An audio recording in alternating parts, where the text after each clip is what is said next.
Hi అండి, welcome to my channel. నేను ఈరోజు బ్రహ్మసూత్రం కలిగిన లింగం దగ్గరికి వచ్చానండి. ఆ బ్రహ్మసూత్రం లింగం దగ్గరకు వచ్చి ఒక నమస్కారం చేసుకుని ఒక చెంబుడు నీళ్ళు పోస్తే నా ఒళ్ళు అయితే పులకరించిపోయిందండి. చాలా అంటే చాలా ఆనందం అనిపించింది. చాగంటి కోటేశ్వరరావు గారు ప్రసంగం చెప్తుంటే ఏమో అనుకున్నానండి. ఆయన మాటల్లోనూ ఎంత మాధుర్యం ఉందో, శివయ్య మీద ఒక చెంబుడు నీళ్ళు పోస్తే అంత పులకరించిపోయిందండి ఒళ్ళు. అయితే నా ఈ వీడియోని ఎక్కడ కూడా స్కిప్ చేయకుండా చూడండి. ఎందుకంటే ఈ క్షేత్రం అనేది ఎక్కడ ఉందో మీకు ఈయన మాటల్లో చెప్తారండి. ఇక్కడే మనకు అన్నపూర్ణ అమ్మవారు కూడా దర్శనమిస్తారండి. ఈ స్వామివారి పేరు బ్రహ్మసూత్రం మల్లన్నండి. సుమారు 800 సంవత్సరాల క్రితం శివలింగం మట్టండి. ఇక్కడే శుభ్రం చేస్తుంటే భూమిలో దొరికారు. 10 సంవత్సరాల క్రితం దొరికారు. 7 సంవత్సరాల క్రితం ఇదే ప్లేస్లో పైన పెట్టమాట. ఇక్కడ చాగంటి కోటేశ్వరరావు గారు ఏమన్నా అండి, బ్రహ్మసూత్రం శివలింగం దగ్గర ఒకసారి ఓం నమః అంటే 1,000,000 సార్లు అన్నట్టు. ఇక్కడ అనుకోకుండా వస్తే అదృష్టం అంటండి ఈ దర్శనం.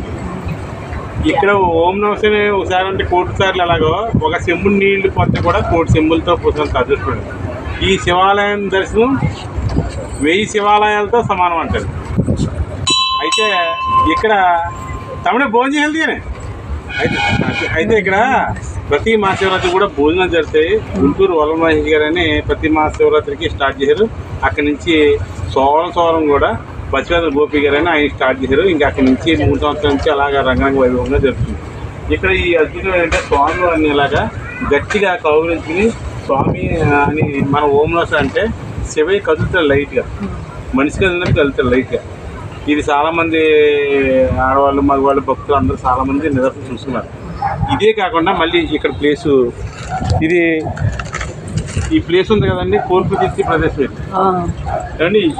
ఈ రావణ బ్రహ్మ ముందు నుంచి ఈ కోర్కులు తీర్చే ప్రదేశము అండి, ఇది కోర్కులు తీర్చే ప్రదేశం ఉంది. ఒక అఘోరా గారు హిమాలయాల నుంచి అఘోరా గారు వచ్చి 3 సంవత్సరాల క్రితం ఈ ప్లేసు మీకు తెలుసు తెలియక ఇలా ఖాళీ ఇచ్చారు. ఇక్కడ గోదావరి నదిని తీసుకొచ్చిన గౌతమ మహర్షి తపస్సు చేశారు. ఆయన ఇక్కడ కూర్చుని తపస్సు చేయడం వలన ఆయన ఆర ఓపెన్ అవుతుంటుంది. ఇక్కడ అయింది ఆ గౌతమ మహాముని ఆర ఓపెన్ అవుతుంది. ఇక్కడి నుంచి మీరు ఇలాగా కళ్ళు మూసుకుని ఓం నమస్కారాన్ని 10 నిమిషాలు కూర్చోగలిగితే సాక్షాత్ కైలాసంలో ఉన్న పార్వతీ పరమేశ్వరులు దర్శనిస్తారు నాయన అని చెప్పారు. అంతేకాకుండా ఇక్కడ మనం ఏమనుకుంటే కల్మషం లేకుండా కోరికలు, కల్మషం లేకుండా మన కుటుంబం కానీ మన విషయాలు కానీ ఏదైనా సంకల్పం చెప్పుకుంటే రోజుల్లో అయిపోతున్నాయన, సంవత్సరాలు అవసరం లేదు. అంత పవర్ఫుల్ ప్రదేశం ఇది. ఇక్కడ రాయండి కోరికలు తీర్చే ప్రదేశం అని చెప్పి ఆయన హిందీలో చెప్పి తెలుగులో డబ్బింగ్ ఇప్పించారు డ్రైవర్. అప్పటి నుంచి ఇది కోరికలు తీర్చే ప్రదేశం అని చెప్పేసి రాసిన. ఇక్కడి నుంచి చాలామంది భక్తులకి రోజుల్లో పని అవడం, వాళ్ళకి ఉద్యోగ రీత్యా, వివాహాల రీత్యా, వ్యాపార రీత్యా అందరికీ రంగరంగ వైభవంగా జరుగుతుంది. వచ్చాక వాళ్ళే ప్రతి శివరాత్రి సోమవారం భోజనాలు వాళ్ళే పెట్టుకుంటారు. ప్రతి సోమవారం భోజనాలు జరుగుతాయండి. మహాశివరాత్రి కూడా జరుగుతాయి.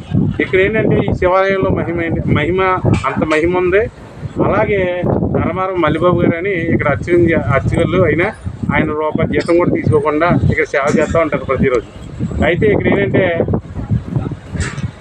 ఎలాంటి వాళ్ళు వచ్చినా రూపాయి బిళ్ళ మర్చిపోయి వచ్చినా రూపాయి బిళ్ళ లేకపోయినా ఆయన గోత్రనామాలు ప్రతి ఒక్కరికి చదువుతారు.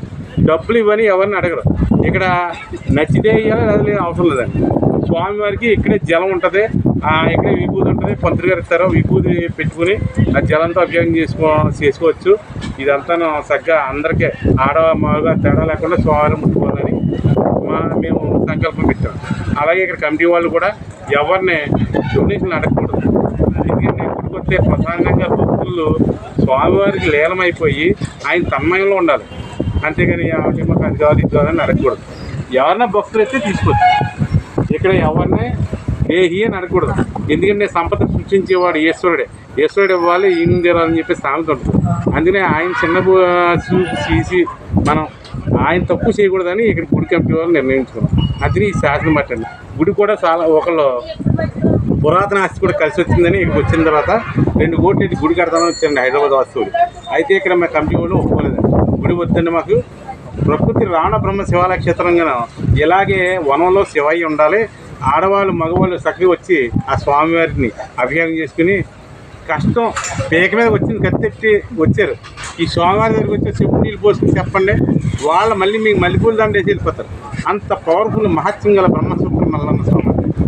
ఇది కొవ్వూరు టోల్గేట్ దగ్గర శ్రీనివాస స్నానఘట్టం రేవులో ఈ క్షేత్రం శ్రీ ప్రకృతి రావణ బ్రహ్మ శివాలయ క్షేత్రం. ఓం నమస్కారం.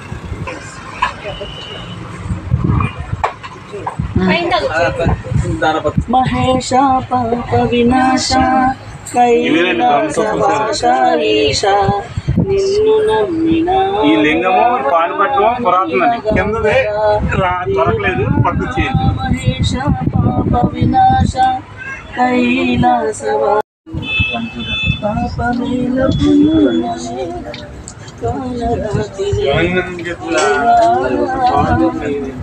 తీసుకుంటాండి.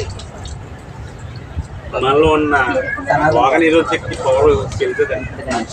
సైన్స్లో కూడా ఉందండి మహిమ, సైన్స్ కూడా. ఆ తీర్థం తాగితే మనలో ఉన్న పవర్ పెరుగుతాయి. ఆ శివయ్య నిజంగా ప్రకృతి ఒడిలో ఉన్నట్టే అనిపిస్తుందండి. ఈయన రావణ బ్రహ్మండి. ఈయన చుట్టూ గోదావరి అండి, పచ్చని చెట్లండి, పొలాలండి, చాలా అంటే చాలా బాగుంటుందండి. ప్రకృతి కూడా చాలా అందంగా ఉంటుందండి. మనకి ప్రకృతి ఒడిలో శివయ్య బ్రహ్మసూత్రంతో చాలా అందంగా కనిపిస్తారండి. నా వీడియోని ఎక్కడ స్కిప్ చేయకుండా చూడండి, లైక్ చేయండి, షేర్ చేయండి, సబ్స్క్రైబ్ చేసుకోండి.